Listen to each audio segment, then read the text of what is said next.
most digital devices are going Wi-Fi. I love it because you can take everything from your notebook to your digital music players and get connected, whether that's to the internet or to each other. The next generation of devices, digital cameras. Yeah, I mean, wouldn't it be cool if you could come home and your digital camera would automatically send your pictures directly to your computer or even to your printer? Wouldn't that be nice? But I think we're still living in a little bit of a dream world. Well, the reality is it's pretty cool, but it's not as fast or as easy to set up as we would have liked. We're having a look at the Nikon CoolPix P3. I picked this camera because I really like it. It's got 8 megapixels, so it takes super high resolution photos, and a great lens, a 3.5 times optical zoom, getting the LCD screens and everything mixed up here. 2.5-inch LCD screen. Getting the numbers mixed up as well. Nonetheless, it's got anti-vibration control in it, and it takes awesome pictures. This is one we took and blew out. So you can see the colors and the resolution are simply fantastic. Let's talk about the Wi-Fi. You've got to set the camera up, which you do with most devices, and I found it took about 45 minutes, depending on which computer I did set it up on. Yeah, it's a little longer than we're used to, so. But once you did get it hooked up, it worked quite well. To send the pictures, you basically, on the dial ends here, go from the camera mode over to the little Wi-Fi or the little antenna mode, and that enables the connection. And you can set up 2 types of connections. An ad hoc mode, which basically sets up a mini network between your wireless notebook and the camera, and infrastructure mode. And what I mean by that is access points. Most offices have wireless internet access, and a lot of homes do now as well, plus all the hot spots around town, cafes, airports, hotels.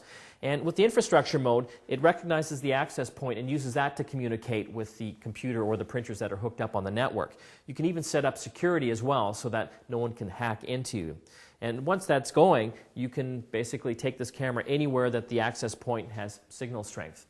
Of course, another way that you can send things are directly to printers as well with the right device. Yeah, if you want, you can use this wireless print adapter, which will cost you about $40. And what you do with that is you just connect it directly into the PicBridge USB adapter in the printer.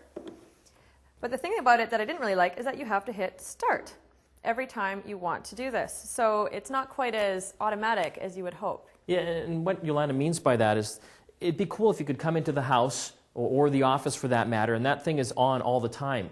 But every time that you come in again and you want to send a new picture or a bunch of pictures to the printer, you've got to hit that start button again. And I'll show you what I mean here. You go into the menu and it takes a moment to connect up with the printer. And I found that with most things, whether it was the printer or the computer, it took anywhere from 15 seconds to 45 seconds to actually make that connection. Once that's done, you can select the photo that you want, and here we go. It's asking me to hit the start button on the print adapter. And again, you have to do that every time, which I think in many cases probably be faster to take the memory card out of here and put that into the printer. Yeah, it makes more sense. Let's talk about setting this thing up. It basically sets up with your wireless notebook or your computer. It's got easy to follow along instructions, and you set up what are called profiles. So if you're taking this from your home or your office, you can set up both of each. And the nice thing is that you can set it up with the notebook computer and any of the printers that are attached to the computer as well.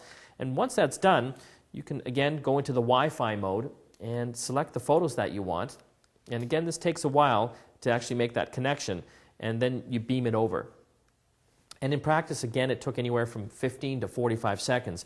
Once it does get going, it goes into the Picture Project, which is software that comes with the camera. And from here, you can do anything you want. And of course, many computers do have the printers hooked up. You can send the picture from here directly to that printer that's hooked up into the computer or the notebook. You can speed up the transfer times. Typically, each picture takes anywhere between 15 to 25 seconds, and that's at the 8 megapixel resolution. You can take it down to 3 megapixels or even lower, and that does speed up the transfer rate. So in conclusion, beautiful camera. I don't know if the Wi-Fi option is ready for prime time yet. Not quite. If you want to check out some other models and manufacturers, Canon has one. It's the PowerShot SD430, and you can also check out one from Kodak. It's called their EasyShare 1.